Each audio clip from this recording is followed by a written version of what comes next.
while ago, at the beginning of the year, I had some problem with my ears while I was abroad, and I'd end up in hospital because my eardrums are all inflamed and all the pipes inside my face were very sore. So I did get to see what it looks like inside your ear. And what I didn't realise is, you're poking in a Q-tip, or whatever they call them, and you feel that little, I've gone too far. Yeah. That's you rubbing the eardrum. Right. And you're not supposed to put Q-tips in all the way in your ear, by the way, viewers. If it hurts, stop.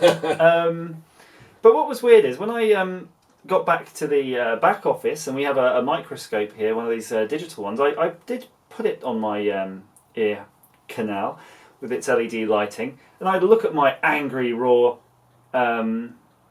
eardrum, and it was flaccid. It was a floppy eardrum. It was very it'd become languid. And it's okay now. But what's weird is your eardrum at that point isn't a drum skin, yet you can still hear. Yeah. I mean, you hear a bit weird, a bit muffled, a bit thing. So it's interesting how the mechanics work. It is weird, isn't it? You got those little bones, haven't you? What do they call them?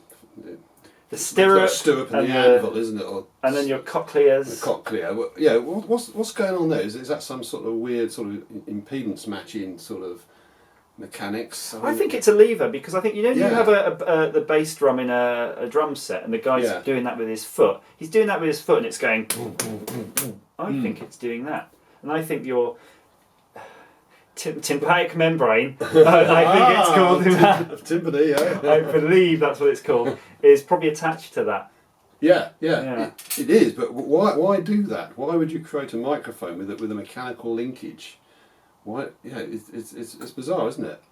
And the cochlea, if you don't know at home, it's a big twisty thing full of hairs, and as that cavity, like a snail's shell, and as that extends around the circle, it gets narrower and narrower and narrower, and that's higher and higher frequency response. Is it the ossicles, are they called? Is that cockles? Ossicles. little hairs. Anyway, get smaller, so you'll pick up a different frequency. Yeah.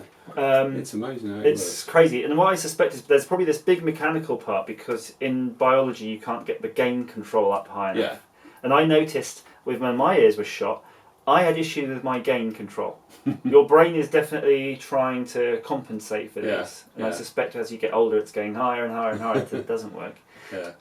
But what I learned was, these implants you get behind your ear, if you're really stuffed and you can't hear, you're proper deaf and you need certain things, they insert a wire right around your cockles, your cochlea, and along the length of that wire has electrodes. Yeah. And what the little box behind your ear does is fire those electrodes, and it can stimulate certain parts, the nerve endings that are still in there, so you can hear. But what you'll really be interested in the actual, when you're hearing that, it's almost robotic, because it's a very low resolution. Yeah, only certain frequencies are getting stimulated. Yeah. So instead of having like tens or hundreds of thousands of these hairs, you might have 64-bit hearing. Yeah.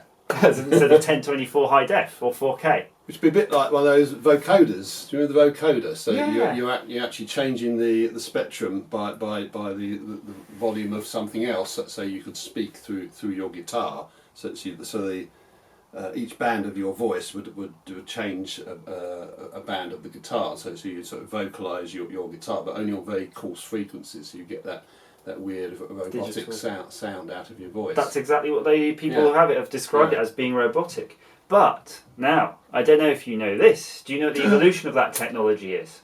The evolution of it? Yes. No. There's an evolution of that technology. How could that evolve? Surely it doesn't reproduce to be able to evolve. They're putting stem cells in your head. No, that might work. What they've done, the limit is you can only fit so many electrodes in, because I'm saying this big wiry thing. Remember, it's tiny, like the little fingernail. It's really absolutely tiny. So you can't get enough electrodes in to give you that resolution, those high def bits you need to hear properly. So what they've done, they've discovered that if they replace those electrodes with fibre optics, I believe it's fibre optics, or laser LEDs in an array, one or the other. Laser LEDs, I don't know if it's being delivered via fibre optics or directly, can actually trigger the same nerve impulses Wow. without all of that cumbersome electrodes, and then obviously all the power supplies and things required for that.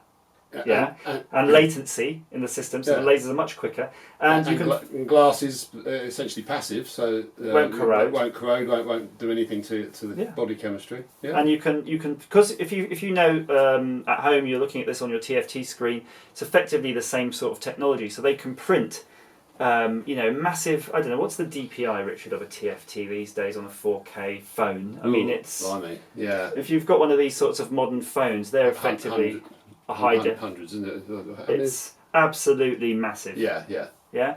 So in the space of probably say 128 mechanical old-fashioned electrodes, you could probably fit in several thousand laser emitting LEDs, and then up the resolution. Cool. So the next challenge beyond that's in the signal processing of actually hearing the sound, converting it to the light very quickly. You have to do it quickly so it's useful. But I suspect, and then tuning it. I suspect they play frequencies at you, and then you say if it's higher or lower. And they must have that for people who are deaf anyway to be able to calibrate their hearing. Yeah. So, cool. I feel I'm now in the lucky position to have educated Richard on something. Educating Richard. I feel I've absorbed a lot of knowledge from Richard over the years, although most of it's probably opinion and hearsay. Same thing, my opinion is knowledge. Just doesn't know it yet.